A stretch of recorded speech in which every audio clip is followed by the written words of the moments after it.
नमस्कार, मैं मानसी और आप देख रहे हैं हमारा चैनल।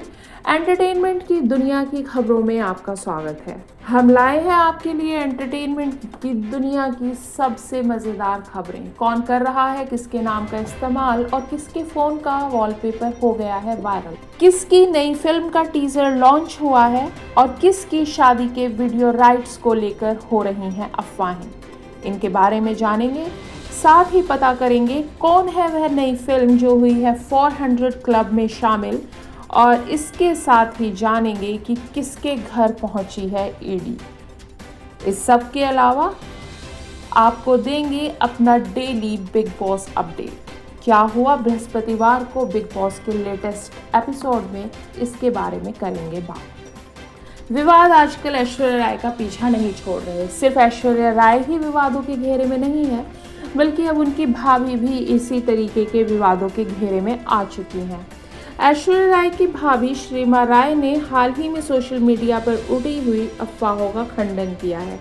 इन अफवाहों में आरोप लगाया गया था कि उन्होंने ऐश्वर्या का नाम इस्तेमाल करके कोई व्यवसाय शुरू किया। श्रीमा ने इंस्टाग्राम स्टोरी के जरिए इन आरोपों को स्पष्ट करते हुए कहा कि उन्होंने कभी किसी के नाम का उपयोग नहीं किया। उन्होंने अपनी सफाई में बताया कि वह पहले एक बैंकिंग प्रोफेशनल थीं और 2017 में ब्लॉगिंग में आई।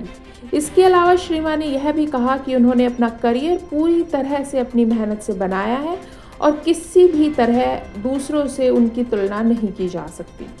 यह विवाद तब शुरू हुआ जब कुछ सोशल मीडिया यूजर्स ने देखा कि श्रीमा ने कभी ऐश्वर्या या उनकी बेटी आराध्या के साथ कोई तस्वीरें साझा नहीं की हैं। इससे अफवाहें फैलने लगी कि श्रीमा और ऐश्वर्या के रिश्तों में भी खटपट है। हालांकि श्रीमा ने इन आरोपों का खंडन किया और कहा कि वह अपनी व्यक्तिगत जिंदगी को अपने तरीके से साझा करती हैं और किसी भी तरीके की तुलना या कंपटीशन में वह शामिल नहीं है। श्रीमा ने ट्रोल्स को जवाब देते हुए कहा कि उनकी पोस्ट उनकी अपनी जिंदगी को दर्शाती है और वह किसी की आलोचना नहीं करती। उन्होंने अपने पति आदित्य राय, सास वृंदा रॉय और माता पिता का धन्यवाद किया जिन्होंने हमेशा उनका सपोर्ट किया है।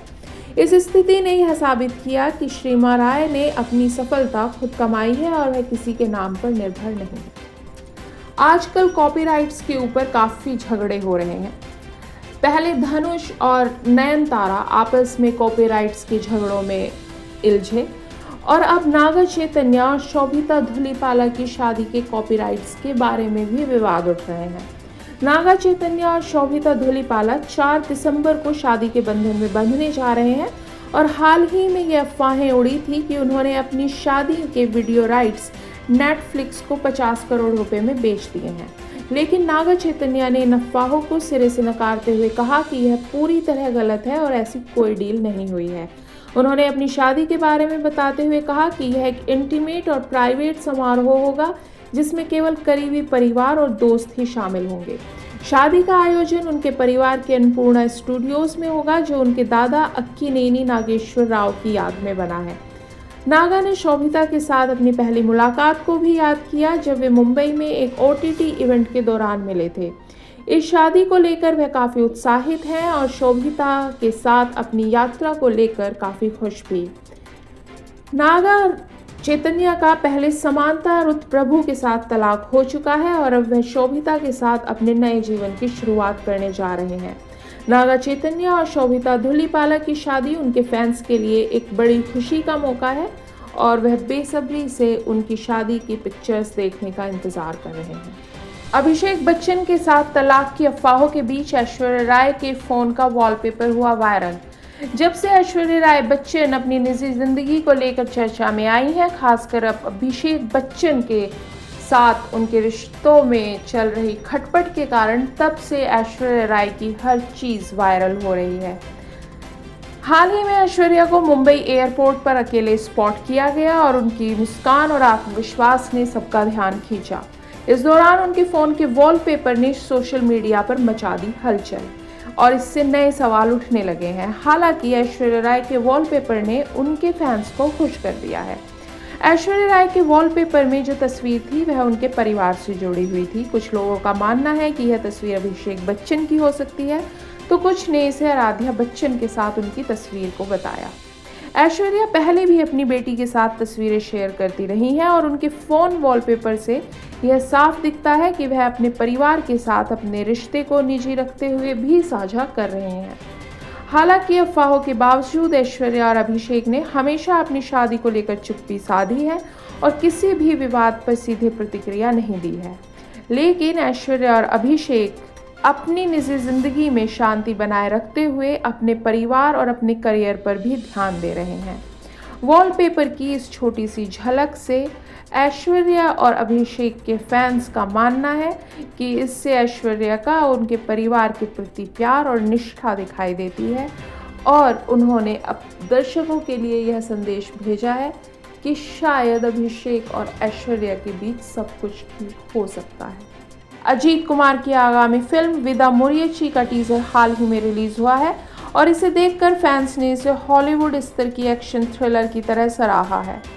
मैगियस थिरुमेनी द्वारा निर्देशित इस फिल्म में अजीत के साथ अर्जुन सर्जा, त्रिशा कृष्णन और रेजिना कसांड्रा भी प्रमुख भूमिकाओं में हैं। टीजर में अजीत का लुक डैपर और आकर्षक है, जिसमें वह काले रंग की टी शर्ट, भूरे रंग की जैकेट और काले सनग्लासेस में दिखाई दे रहे हैं। टीजर में कोई डायलॉग नहीं है, बल्कि यह एक्शन, रहस्य और शानदार लोकेशंस दिखाता है।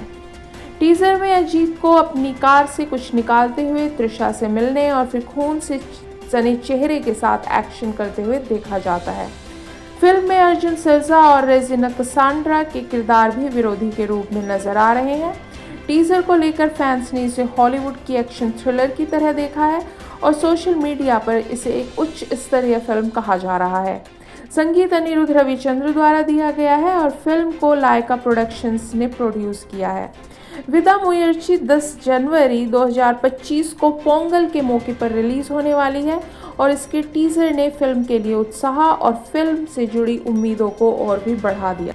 रोहित शेट्टी की फिल्म सिंघम अगेन ने बॉक्स ऑफिस पर 400 करोड़ क्लब में प्रवेश कर लिया है और यह अजय देवगन के करियर की सबसे बड़ी कमाई वाली फिल्म बन गई है। 27 दिनों में फिल्म ने वर्ल्ड वाइड 400.20 करोड़ की कमाई की है, जिससे यह रोहित शेट्टी की दूसरी फिल्म बन गई जो इस क्लब में शामिल हुई है।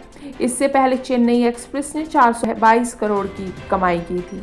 यह फिल्म अजय देवगन की पहली फिल्म है जो 400 करोड़ क्लब में पहुंची है और इससे पहले उनका सबसे बड़ा record Tanhaji the unsung warrior था, जिसने 364.81 करोड़ की कमाई की थी। सिंघम अगेन ने अपनी कॉप फ्रेंचाइजी के पिछले हिस्सों जैसे सिंघम रिटर्न्स और सिम्बा से ज़्यादा कमाई की है। हालांकि यह चेन्नई एक्सप्रेस और कुछ अन्य बड़ी फिल्मों से पीछे रही है। फिल्म ने भारत में 268.85 करोड़ की नेट कमाई की है और कुल मिलाकर इसकी ग्रॉस कमाई 317.24 करोड़ तक पहुंच चुकी है। हालांकि आगामी फिल्मों जैसे पुष्पा 2 के कारण इसकी कमाई पर सीधा असर पड़ सकता है। रोहित शेट्टी अब अपनी फिल्म फ्रेंचाइजी को और मजबूती देने और नए रिकॉर्ड बनाने के लिए काम कर रहे हैं। सिंघम अगेन ने बॉक्स ऑफिस पर सफलता हासिल की और बॉलीवुड के लिए यह एक महत्वपूर्ण मील का पत्थर है। राज कुंद्रा की परेशानियां हैं कि खत्म होने का नाम नहीं ले रही। ईडी ने शुक्रवार को मुंबई में राज कुंद्रा के घर और कार्यालय पर छापेमारी की है। यह कार्यवाही मनी लॉन्ड्रिंग मामले से जुड़ी हुई है, जो कि एक पोर्नोग्राफी रैकेट से संबंधित है। कुंद्रा, जो बॉलीवुड अभिनेत्री शिल्पा शेट्टी के पति हैं, उन पर आरोप है कि उन्होंने 2021 में पोर्न फिल्में बनाने का रैकेट चलाया था। उन्हें इस मामले में जून 2021 में गिरफ्तार किया गया था, लेकिन बाद में उन्हें जमानत मिल गई। मुंबई पुलिस के अनुसार कुंद्रा इस रैकेट की मुख्य साजिशकर्ता थे। पुलिस ने खुलासा किया कि इस रैकेट के तहत मॉडल्स और एक्ट्रेसेस को फिल्मी भूमिकाओं का झांसा देकर पोर्न फिल्मों में काम करने के लिए मजबूर किया जाता था। इसके बाद इन फिल्मों को एक ऐप हॉट शॉट्स पर अपलोड किया जाता था, जो कुंद्रा की कंपनी द्वारा संचालित था। यह ऐप उपयोगकर्ताओं से सदस्यता शुल्क भी लेता था। ईडी इस मामले में मनी लॉन्ड्रिंग की जांच कर रही है, क्योंकि आरोप है कि रैकेट से अर्जित धन को सफेद किया गया। कुंद्रा और उनके सहकर्मियों के खिलाफ पुलिस के पास इस मामले में पर्याप्त सबूत हैं। हालांकि कुंद्रा के वकील ने अदालत में कहा था कि उन्हें और उनके आईटी प्रमुख रेयान थॉर्प को इस सामग्री के अपलोड का जिम्मेदार नहीं ठहराया जा सकता। इस मामले में अभिनेता पूनम पांडे, शर्लिन चोपड़ा और उमेश कामत भी आरोपी हैं। ईडी की जांच अब एक नए चरण में पहुंच चुकी है। बिग बॉस 18 के हालिया एपिसोड में एक बार फिर हाई ड्रामा और इमोशनल मोमेंट्स देखने के लिए मिले। जब टाइम कोड टास्क के दौरान शिल्पा शिरोडकर ने करणवीर मेहरा के खिलाफ एक विवादास्पद निर्णय लिया। इस फैसले ने न केवल करण को दुखी किया बल्कि घर के अन्य सदस्य भी शिल्पा की निष्पक्षता पर सवाल उठाते नजर आए। इस टास्क में ईशा सिंह को विजेता घोषित किया गया, जिन्होंने टाइम गॉड का ताज जीता। हालांकि शिल्पा का निर्णय फिर से करण के खिलाफ जाने से उनके रिश्ते को लेकर कई सवाल उठने लगे। टाइम गॉड टास्क के दौरान जहां अविनाश मिश्रा को ईशा सिंह को अपनी पीठ पर उठाना था, वहीं करणवीर मेहरा ने एडन रोज को अपनी पीठ पर उठाया था। टास्क के दौरान शिल्पा ने अचानक एक निर्णय लिया, जिसमें उन्होंने घोषणा की कि जो भी आराम करेगा उसे बाहर कर दिया जाएगा। करण ने कुछ देर आराम करने का प्रयास किया और शिल्पा से कहा कि बेहतर होगा कि प्रतिभागियों को बाहर करने के बजाय उन्हें दौड़ने को कहा जाए, लेकिन शिल्पा ने इस पर ध्यान नहीं दिया और करण से कहा कि वह चलता रहे। फिर करण ने थोड़ी देर बाद फिर से रुकने का फैसला किया, जबकि अविनाश ने भी थोड़ी देर आराम किया। इसके बाद शिल्पा ने ईशा को टाइम गॉड घोषित कर दिया। इस निर्णय पर घर वालों में भारी बहस छिड़ गई। दिग्विजय राठी, कशिश कपूर और चुम दारंग जैसे घर वालों ने शिल्पा की निष्पक्षता पर सवाल उठाए। उनका कहना था कि शिल्पा को करण के प्रति ज्यादा निष्पक्ष होना चाहिए था, क्योंकि वह उसे अपना दोस्त मानती हैं।